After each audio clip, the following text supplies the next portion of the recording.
Dizajnový skvost na frekventovanej križovatke.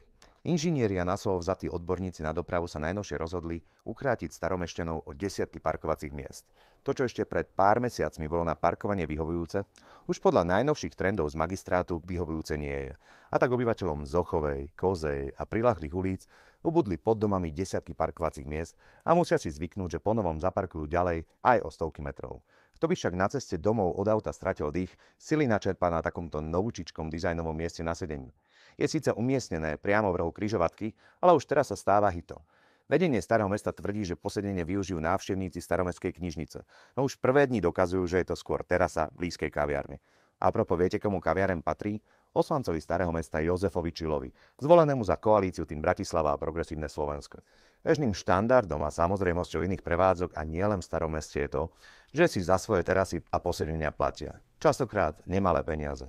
V tomto prípade sa úrad vedený starostom Matejom Vagačom zrejme rozhodol konať opačne. Na nové posedenie sa totiž poskladali všetci staromešťania, a to sumou takmer 13 500 eur.